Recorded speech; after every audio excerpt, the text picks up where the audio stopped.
That mid control that is so prio, so necessary now in this current meta. Both Taz and Del Rosario are looking to go for this Lethal Wanderer, but it does feel like Indonesia will have a bit more of an advantage with the faster wave clear in the mid lane. That's the Lethal Wanderer secured by Taz, getting him a bit more XP and gold to play with. So he'll have that power spike very early on, already at level 4. As we mentioned, the wave clear game is now being a lot more monitored, a lot more managed by the players from the side of Indonesia. They've suffered from it once, they are not trying to suffer the same fate again.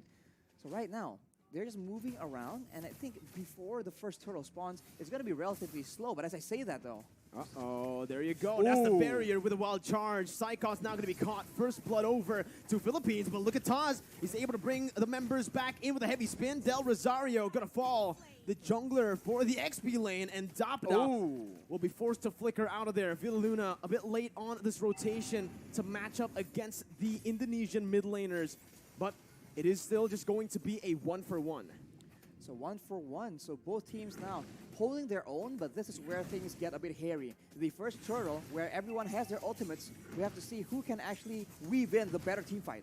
No ultimate for Del Rosario just now. Taz gonna go for it. Will be able to secure the turtle with a brilliant retribution. Dreams gets knocked up, but Philippines decide to back off. Now Dreams flickering forward, gets the Divine Judgment onto Imam, who's able to flicker away. Psychots has the Black Dragon form, looking for it, just decides to zone the Filipino members here and backs off. Back away, and we can take a look at how the changes have impacted this Faramis, right? The Cult Altar was used in that fight, and with one single spell, the rest of the team from Indonesia is able to melt down that HP bar. So it really isn't an all-win teamfight solution, but it is very situationally used to help save members from big burst damage. Now it's a complete change from game number 1. Imam, though, going to be immobilized. That's the damage coming through. Whew. Sniped down by Brands, but the kill will go over to Hijume. Brands sacrificing a bit of gold there in the bottom side, but will still be able to catch up down below to pick up that cannon minion. With stronger laners on the hands of the Indonesian players, they are now able to actually match the aggression, the fights, the skirmishes from the members of the Philippines. And now you can see that the Kaja pick is just having a lot more impact. This is what they wanted to do in game number 1, but the macro play coming in from the Philippines was able to deny that. That won't be the case for this game, though, and now this becomes a contest of proactivity. Who can have the higher work rate, the more versatile maneuvers, and just the more proactive plays. And this is the reason as to why I felt like the Leslie should have been the one, the hero, to be banned out by Team Philippines. Because you can see, on this Leslie, sure, you're very vulnerable, but you also are really good at actually going at duels up against the Beatrix. I would actually say in a 1v1, it's skill dependent, but Leslie has a bit of an edge. Why? Because he doesn't need to target any of his skills. It's not a skill shot. Meanwhile, for the Beatrix, you need to go for those render shots to actually be able to compete in that range battle. They have to be careful though, because Soriano has the Blade of Despair completed. It will be a big factor in the next fight. The Turtle is being pressured for both teams, but it seems like the Indonesians will have a bit of a lead in the control game. Divine Judgment and the Petrify. Imam going to be able to pop the Cult Altar. Taz against 3 members, still able to secure the turtle. Right now, Psychots jumps in with the Black Dragon form, zoning the backline away. Dapadap going to be pinned down onto the wall with the heavy spin, and that's Hijume who picks up the killing spree. Everything going well for Indonesia, and everything going wrong for Philippines in the early game of Game 2.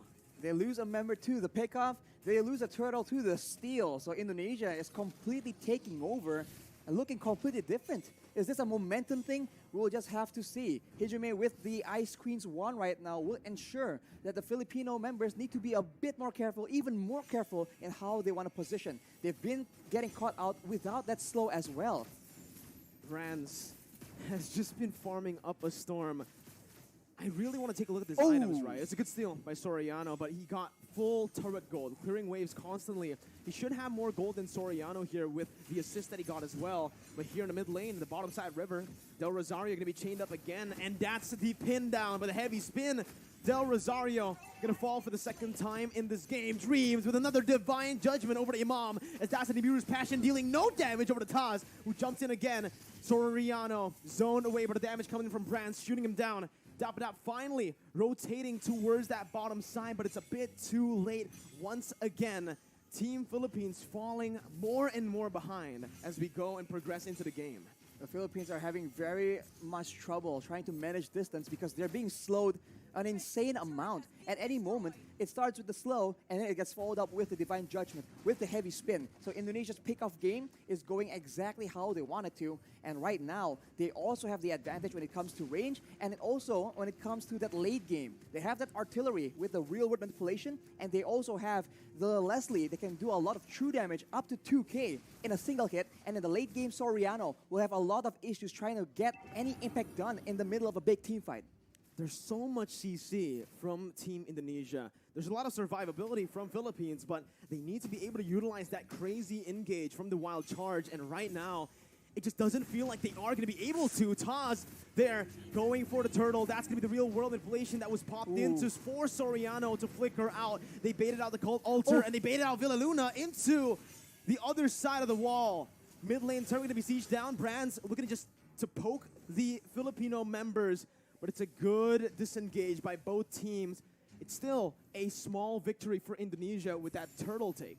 Look at how much movement, how much of a reaction you can see from the Filipino players whenever Psychots is on the map, whenever he makes an appearance. He wasn't even popping the Black Dragon from initially, and everybody was walking backwards in fear of that engage coming through. And when you are so focused like that, you are not looking at Taz with a heavy spin. You are not looking at Dreams waiting for that divine judgment. What I want to look at is definitely the items here for Brands, because I wonder how much gold he's actually gone this game. So far, he has been left untouched to free farm. And he's getting so much damage. That's going to be the flicker over to Divine Judgment as well to find Del Rosario. The true damage does its work. Brands picks up the kill. Dapadap trying to look for a re-engage now, but only taunting Taz. Look at the poke put down by Brands. Dream's going to be in the midst of it all right now as he is going to be able to dish out some damage to zone the other members away. Dream still there with Psychots from Psychots with a petrified to find Soriano and the furious dive to get Imam low under the tier 1. Gunned down by Brands. It's a 2-0 trade for Indonesia.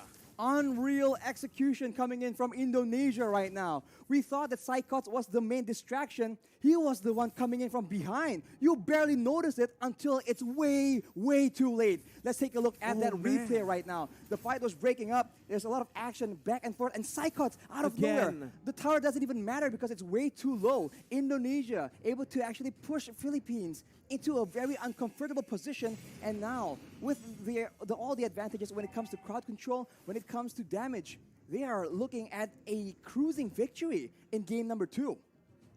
This is insane. Unreal. That's the word you can use for it, right? So much doubt for this Indonesian team after they qualified to represent Indonesia with only a week to prepare right after qualifying.